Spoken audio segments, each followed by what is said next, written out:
வணக்கம். இது people English series. இந்த வீடியோல நம்ம பார்க்க போறது ரொம்ப சிம்பிளான ஒரு லெசன்.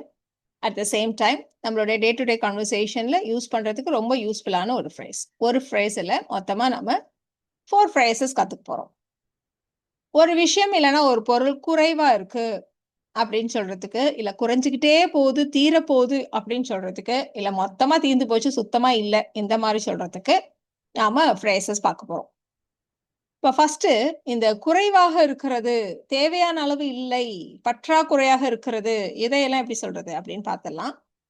ஸோ ஒரு பொருள், ஒரு விஷயம் இருக்கு. பட் தேவையான அளவு இல்லை. அது கொஞ்சம் குறைச்சலா தான் இருக்கு. பற்றாக்குறையா தான் இருக்கு அப்படின்னு சொல்லணும். இதுக்கு நம்ம ஷார்ட் ஆஃப் அப்படின்ற ஃப்ரேஸ நம்ம யூஸ் பண்ணுவோம்.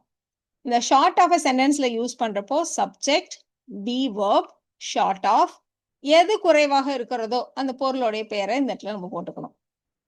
ஸோ சப்ஜெக்ட் பி வெர்ப்ன்றப்போ சப்ஜெக்ட்டுக்கு ஏத்த மாதிரி, டென்ஸுக்கு ஏத்த மாதிரி நம்ம போட்டுக்கலாம். இப்போ நம்ம வீட்டுக்கு நாம ஒரு 50 கெஸ்ட் இன்வைட் பண்ணியிருக்கோம். நம்ம வீட்ல ஒரு 10 சேர் தான் இருக்கு. அப்ப என்ன சொல்லுவோம்? வர்ற கெஸ்ட்டுக்கெல்லாம் நம்ம கிட்ட சேர்ஸ் இல்ல. அந்த அளவுக்கு சேர்ஸ் இல்ல. நம்ம கிட்ட குறைவாக தான் இருக்கிறது அப்படின்னு நம்ம சொல்லணும். தேவையான அளவு இல்லை, பற்றாக்குறையாக இருக்கிறது அப்படின்னு சொல்லணும். ஸோ நம்மிடம் இல்லை. அதனால வி ஆர் இருக்கிறதுன்னு இப்போ பிரசன்ட் டென்ஸ் தான் இல்லையா? அதனால we are short of chairs. எது இல்லையோ அது பக்கத்துல போட்டிருக்கோம் சேர்ஸ்ன்ட்டு. We are short of chairs for the guests. We are short of chairs for the guests.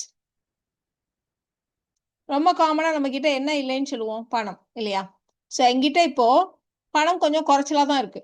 குறைவாக இருக்கிறது. நம்ம இப்போ போய் ஒரு 5000க்கு ஒரு பொருள் வாங்கணும் அப்படின்னா, அங்க போய் பார்த்தா ஒரு 6000 அப்படின்னா, ஐயோ! என்கிட்ட அவ்வளோ பணம் இல்ல. கொஞ்சம் குறைச்சலா தான் இருக்கு. அதனால வேற காட்டுங்க அப்படி சொல்லுவோம் இல்லையா? ஸோ இந்த இடத்துல நாம கொஞ்சம் குறைவாக இருக்கிறது அப்படின்னு ஒரு கொஞ்சம் அப்படின்னு ஒண்ணு ஆட் பண்ணியிருக்கோம். அதனால I am a little short of cash. இல்லைன்னா I am a bit short of cash right now. இப்போ I am a little short of cash right now. இல்லைன்னா I am a bit short of cash right now. இப்படியும் சொல்லலாம். இதுவே நம்ம ஸ்பெசிஃபிக்கா இவ்வளோ amount கம்மியா இருக்கு என்கிட்ட. இப்போ நான் வந்து ஒரு 5000க்கு பார்த்தா என்னோட பர்ஸ்ல 4900 தான் இருக்கு. அப்ப நான் என்ன சொல்வேன்னா, ஒரு ₹100 கம்மியா இருக்கு அப்படின்னு நம்ம சொல்லுவோம். ஸோ இந்த மாதிரி ஒரு ஸ்பெசிஃபிக் அமௌண்ட் குறைச்சலா இருக்கு அப்படின்னு நீங்க சொல்லணுமானா, ஐ எம் ஷார்ட் ஆஃப் ₹100 அப்படின்னு சொல்ல மாட்டோம். அஃப்கோர்ஸ் நிறைய பேர் சொல்லுவாங்க. பட் கரெக்டான விதம், கரெக்டா சொல்லணும் அப்படின்னா, ஐ ஆம் ₹100 ஷார்ட் ரைட் நவ். அமௌண்ட்டை சொல்லிட்டு அதுக்கப்புறம் ஷார்ட்னு மட்டும் சொல்லணும். ஷார்ட் ஆஃப் அப்படின்னு சொல்லாம. I am ₹100 short right now அப்படின்னு சொல்லுவோம். மருத்துவமனையில பிளட் டோனர்ஸ் வந்து ரொம்ப பற்றாக்குறையா இருக்காங்க அப்படின்னு சொல்லணும். ஸோ மருத்துவமனையில் அப்படின்னு இருக்கிறதுனால the hospital is short of எது குறைவா இருக்கோ அது பக்கத்துல போடணும் இல்லையா? ஸோ இங்க வந்து ரத்த தானம் செய்பவர்கள் blood donors. The hospital is short of blood donors. The hospital is short of blood donors. இப்போ நம்ம நபர்கள் சொன்னோம், இல்ல ஒரு பொருள், பணம் இதுக்கெல்லாம் நம்ம சொன்னோம். வயசுக்கும் நம்ம சொல்லலாம். வயசு வந்து ஆக்சுவலா இந்த ஒரு ஒரு வேல்யூ ஃபிக்ஸ் பண்ணிட்டோம்னா அதை விட குறைவு தான் அப்படி சொல்றதுக்கும் நம்ம வந்து ஷார்ட் ஆஃப் யூஸ் பண்ணுவோம். அவருக்கு வயசு 40க்கும் குறைவு தான். இன்னும் 40 கூட ஆகல. அதுக்குள்ளாகவே அவர் நிறைய சாதித்துள்ளார் அப்படின்னு நம்ம சொல்லணும். அப்போ he short of 40. He is short of 40 அப்படி சொன்னா போதும். He has achieved so much. அவர் நிறைய சாதித்து உள்ளார். So he has achieved so much. அதற்குள்ளாகவேன்னு ஒரு வார்த்தை இருக்கு ஆல்ரெடி. ஸோ அதை கொண்டு வந்து இந்த ஹேஸுக்கும் அச்சீவ்டுக்கும் நடுவுல, ஹேஸுக்கும் மெயின் வேர்புக்கும் நடுவுல போட்டுற வேண்டியதுதான். அப்போ he is short of 40, but he has already achieved so much. He is short of 40, but he has already achieved so much. இந்த மாதிரி ஏஜ் வச்சு நம்ம இன்னொரு எக்ஸாம்பிள் கூட சொல்லலாம். இப்போ என்னுடைய தாத்தாவுக்கு 100 வயசாக இன்னும் சில வருஷங்கள் தான் இருக்கு. அவருக்கு 100 வயசுக்கு இன்னும் சில வருஷங்கள் தான் அவருக்கு கம்மியா இருக்கு. அப்படி சொல்ல போறோம். My grandfather is a few years short of 100. My grandfather is short of 100 அப்படின்னா 100 வயசுக்கும் கம்மின்னு சொல்லுவோம். சில வருஷங்கள் தான் கம்மின்னு சேர்த்து சொல்லணும். அதனால a few years short of 100. My grandfather is a few years short of 100. இந்த இடத்துல நீங்க ஒன்று நோட் பண்ணிருக்கலாம். ஒரு ஆர்டிகல் 100 படி நம்ம போட்டிருக்கோம். 40க்கு அந்த மாதிரி போடல இல்லையா?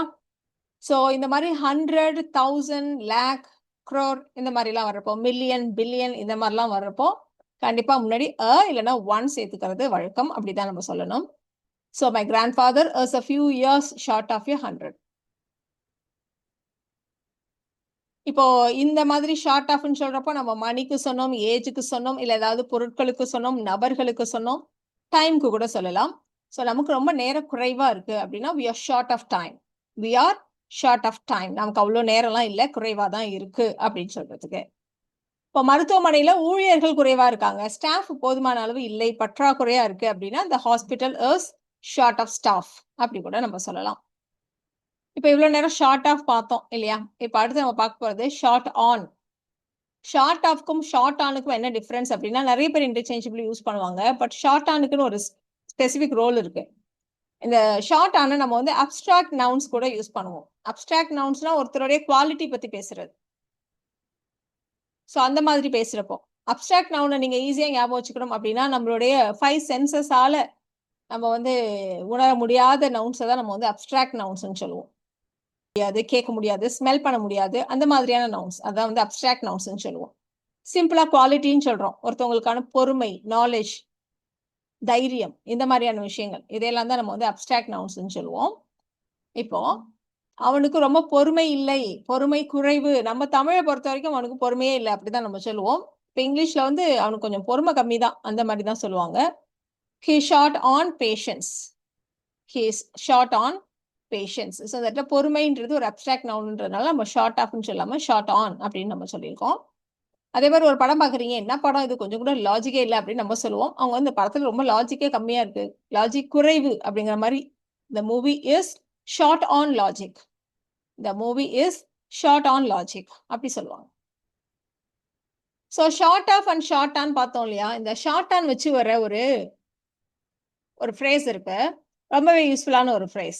இந்த ஃப்ரேஸ் நம்ம எங்க யூஸ் பண்ணுவோம் அப்படின்னா, இப்போ ஒருத்தரை பத்தி பேசுறப்ப அவர்கிட்ட இந்த விஷயம் கம்மியா இருந்தாலும் இந்த விஷயத்துல அவர் ரொம்ப பெரிய ஆளு, இந்த விஷயம் நிறைய இருக்கு அப்படின்னு நம்ம சொல்றதுக்கு short on X but long on Y. ஷார்ட்டுக்கு ஆப்போசிட்டா லாங், நிறைய இருக்கு அப்படின்னு சொல்றதுக்கு லாங் ஆன் ஒய் அப்படி சொல்லுவாங்க. இப்போ இந்த எக்ஸாம்பிள் பார்த்தா உங்களுக்கு ஈஸியா புரியும். அவனுக்கு படிப்பு வேணா குறைவா இருக்கலாம், ஆனா அனுபவம் அதிகமா இருக்கு அப்படின்னு நம்ம சொல்லுவோம் இல்லையா? ஸோ அதை ஈஸியா சொல்லலாம். இப்போ வந்து இருக்கலாம் அப்படின்னு இருக்கிறதுனால he may be short on education but long on experience. இப்போ ஒரு கேண்டிடேட் பத்தி நம்ம பேசுறோம், அவருக்கு அந்த அளவுக்கு அவருக்கு படிப்பு இல்லையே அப்படின்னு யோசிச்சா படிப்பு இல்லாம இருக்கலாம், பட் நல்ல எக்ஸ்பீரியன்ஸ் இருக்கு இந்த ஃபீல்டுல அப்படின்னு நம்ம சொல்லணுமானா he may be short on education but long on experience அப்படின்னு நம்ம சொல்லுவோம். இதுக்கு இன்னொரு எக்ஸாம்பிள் கூட சொல்லலாம். ஒரு வீடு இருக்கு அப்படின்னா, வீடு சின்னதுதான் ஆனா அழகா இருக்கு அப்படி சொல்லுவோம் இல்லையா? ஸோ அந்த மாதிரி சொல்றதுக்கு the house is short on space. Space பத்தாது தான், பட் லாங் ஆன் சார்ம், அழகா இருக்கு. the house is short on space but long on charm அப்படி சொல்லுவோம். இந்த மாதிரி நீங்க நிறைய ட்ரை பண்ணலாம். இப்போ அடுத்து நம்ம பார்க்க போறது, நம்ம இவ்வளோ நேரம் குறைவா இருக்கு, பற்றாக்குறையா இருக்கு, தேவையான அளவு இல்லை, இருக்கு பட் அது பற்றாக்குறையா இருக்கு அப்படி நம்ம சொன்னோம். இப்போ நம்ம பார்க்க போறது முழுவதுமா தீர்ந்து போச்சு, ஒண்ணுமே இல்லை அப்படி சொல்ல போறோம். ஸோ அதுக்கு தான் நம்ம ரன் அவுட் ஆஃப் அப்படின்ற இந்த ஃப்ரேஸை நம்ம யூஸ் பண்ணுவோம். இப்போ ஷார்ட் ஆஃப்க்கும் ஷார்ட் ஆனையும் நம்ம வந்து பீவர்போட சேர்த்து யூஸ் பண்ணோம், பட் ரன் அவுட் ஆஃப் அப்படி யூஸ் பண்ண மாட்டோம். சப்ஜெக்ட் ரன் அவுட் ஆஃப் அப்படின்னு போட்டுட்டு எது தீர்ந்து போச்சோ அதை நம்ம போடுவோம். அஃப்கோர்ஸ் இந்த இடத்துல ரன்னு நான் காமனாக போட்டிருக்கேன், நீங்கள் டென்ஸுக்கு ஏற்ற மாதிரி பாஸ்ட் டென்ஸோ இல்லை பர்ஃபெக்ட் டென்ஸோ என்ன பண்ணுமோ நம்ம இந்த இடத்துல சேஞ்ச் பண்ணிக்கலாம். ரன் அவுட் ஆஃப் அந்த மாதிரி நம்ம வந்து சேஞ்ச் பண்ணிக்கலாம். இப்போ நல்ல ஹைவேஸ்ல போயிட்டு இருந்தப்போ நடுவில் போய் கார்ல வந்து ஃபியூல் தீர்ந்து போச்சு, பெட்ரோல் தீர்ந்து போச்சு அப்படின்னு நம்ம சொல்லணும். ஸோ தீர்ந்து விட்டது அப்படின்னு இருக்கு, பாஸ்ட் டென்ஸ் இல்லையா? So the car ran out of petrol. Subject run out ஆஃப்னு சொன்னோம், இந்த இடத்துல பாஸ்ட் டென்ஸ்ன்றதுனால ran out of what, petrol. The car ran out of petrol எங்க? In the middle of the highway. The car ran out of petrol in the middle of the highway. இப்போ நீங்க எல்லாரும் shopping போறீங்க, நிறைய வாங்கினதுக்கு அப்புறம் நம்ம கிட்ட சொல்லுவாங்க, கிட்ட சுத்தமா பணம்லாம் தீர்ந்து போச்சு அப்படி சொல்றோம். Have third form, run run, third ஃபார்மும் ரன் தான். அதனால I have run out of cash, I have run out of money எப்படி நம்ம சொல்லலாம். இப்போ வீட்டில் ஜீனி தீர்ந்து போச்சு, அதனால இன்னைக்கு நான் காஃபில வந்து வெல்லம் தான் ஆட் பண்ணேன் அப்படின்னு நம்ம சொல்லணும். ஸோ ஜீனி தீர்ந்து போச்சு, ஜீனி இல்லை. they ran out of sugar, they ran out of white sugar. So I added jaggery to the coffee. So I added jaggery to the coffee. இதுல ஒரு மிஸ்டேக் நிறைய பேர் பண்ணி நான் பார்த்துருக்கேன். காஃபில அப்படின்னு சொல்றதுனால ஆடட் ஜாகரி இன் த காஃபி அப்படின்னு சொல்லுவாங்க. பட் ஜெனரல் ஸ்ட்ரக்சர் என்னன்னா ஆட் சம்திங் டு சம்திங் அப்படிதான் ஸ்ட்ரக்சர். சம்திங் டு சம்திங் தான் ஆட் பண்றப்போ நம்ம சொல்லணும். அதனால added jaggery to the coffee அப்படின்னு தான் correct. We ran out of sugar, so I added jaggery to the coffee. இப்போ அடுத்து பார்க்க போகிறது நம்ம ஃபர்ஸ்ட் தேவையான அளவு இல்லை, குறைவாக தான் இருக்குன்னு சொன்னோம். அப்புறம் சுத்தமாக இல்லைன்னு சொன்னோம். இப்போ ரெண்டுக்கும் இடைப்பட்ட ஸ்டேஜ் இருக்கு, ஆனால் அது அப்படியே குறைஞ்சிக்கிட்டே வருது. சுத்தமாக தீர போகிற ஸ்டேஜுக்கு அப்படி குறைஞ்சிக்கிட்டே வருது அப்படின்னு நம்ம சொல்ல போகிறோம். ஸோ குறைந்து கொண்டே வருகிறது, தீரப்போகிறது. இதை சொல்றதுக்கு ஆக்சுவலாக நிறைய ஃப்ரைசஸ் இருக்கு. இப்போ நம்ம இந்த இடத்துல காமனாக ரன்னிங் ஷார்ட் ஆஃப் நம்ம சொல்லியிருக்கோம். பட் இந்த ரன் அவுட் ஆஃப் வச்சு we are about to run out of அப்படி கூட நம்ம சொல்லலாம். we are running out of அப்படின்னு இப்படி கண்டினியூஸ் டென்ஸ்ல சொல்லலாம். பட் இருந்தாலும் இது ரொம்ப காமன். ரன்னிங் ஷார்ட் ஆஃப் அப்படின்னு சொல்றது ரொம்ப காமன். ஸோ இந்த இடத்துல ரன்னிங் அப்படின்னு கண்டினியூஸ் டென்ஸ்ல இருக்கு இல்லையா, அதனாலேயே நம்ம இந்த இடத்துல ஒரு பி வேர்பை சேர்த்துட்டு இருக்கோம். Subject be verb running short of அப்படிதான் நம்ம சொல்லணும். முன்னாடி நீங்க ரன் அவுட் ஆஃப்க்கு வந்து பி வேர்ப் இல்லை, அதுதான் வேர்ப்னு சொல்லிட்டீங்க. இப்போ இந்த இடத்துல நம்ம கண்டினியூஸ் ஃபார்ம், அதனால நம்ம வந்து ஒரு பி வேர்பை சேர்த்துட்டு இருக்கோம். பாரு, நம்ம வெளில போயிருக்கோம். இப்போ வந்து தண்ணி தீரப்போகுதுன்னு சொல்லுவோம் இல்லையா, நம்ம கிட்ட தண்ணி கொஞ்சம் தான் இருக்கு, தண்ணீர் தீர போகிறது அப்படின்னு நம்ம சொல்ல போறோம். குறைஞ்சிக்கிட்டே இருக்கு, எல்லாம் குடிக்க குடிக்க குறைஞ்சிட்டே வருது, தீர போகிறது. அப்போ we are running short of water. we are running short of water. ஒன்று கூட சொல்லலாம், வேலையை முடிக்க நமக்கு நேரம் குறைஞ்சிட்டே இருக்கு. இப்போ 10 நாள் ஒரு வேலையை முடிக்கணும், ஆல்மோஸ்ட் 6 days ஆயிடுச்சு. அப்போ நம்ம என்ன சொல்லுவோம், இங்கே பாரு நமக்கான நேரம் குறைந்து கொண்டே வருகிறது. ஏன்னா 4 நாளில் நம்ம இந்த வேலையை முடிக்கணும். ஸோ நேரம் குறைந்து கொண்டே வருகிறது, நமக்கு தேவையான கால அவகாசம் இல்லை அப்படிலாம் சொல்லுவோம் இல்லையா. ஸோ அந்த மாதிரி சொல்றதுக்கு we are running short of time. we are running short of time to complete the work. இந்த வேலையை முடிக்கிறதுக்கு நமக்கான நேரம் குறைந்து கொண்டே வருகிறது. we are running short of time to complete the work. இப்படி நம்ம சொல்லுவோம். இப்போ இந்த சென்டென்சஸ் நீங்க ட்ரை பண்ணுங்க. நம்ம பார்த்த ஃப்ரேசஸ் வச்சு நம்ம மொத்தம் 4 ஃப்ரேசஸ் பார்த்தோம். ஷார்ட் ஆஃப், ஷார்ட் ஆன், அதுக்கப்புறம் short on X, long on Y அப்படின்னு ஒரு ஃப்ரேஸ் பார்த்தோம். அப்புறம் ரன் அவுட் ஆஃப், அஃப்கோர்ஸ் 5 பார்த்துருக்கோம். ரன்னிங் ஷார்ட் ஆஃப், இந்த மாதிரி 5 ஃப்ரேசஸ் இருக்கு. பட் இங்கே வந்து 3 சென்டென்சஸ் தான் இருக்கு. நீங்களே நிறைய சென்டென்சஸ் இந்த மாதிரி ஃப்ரேம் பண்ணலாம். It's very easy. ஸோ அவன் பார்க்கறது 50 வயசுக்கார மாதிரி தெரியும், ஆனால் இன்னும் வயசு வந்து 40 கூட ஆகலை, 40க்கும் குறைச்சதான் அப்படி நம்ம சொல்லணும். அவங்ககிட்ட காசு குறைவா இருக்கலாம், ஆனா அவங்ககிட்ட டெடிகேஷன் ஜாஸ்தியா இருக்கும் அப்படின்னு நம்ம சொல்லணும். இந்த மருத்துவமனையில எசென்ஷியலான இந்த மருந்துகள்லாம் குறைஞ்சிட்டே வருது அப்படின்னு சொல்லணும். ஸோ இது தவிர மீதி ரெண்டுக்கும் நீங்களே கூட சென்டென்சஸ் ஃப்ரேம் பண்ணுங்க. உங்களுக்கான ஆன்சர்ஸை நான் நாளைக்கு போஸ்ட் பண்றேன். அப்புறம் நம்ம நேத்து பார்த்தோம் இல்லையா, கெட் டு பி, அதுக்கான ஆன்சர்ஸ் நீங்க செக் பண்ணிக்கலாம்.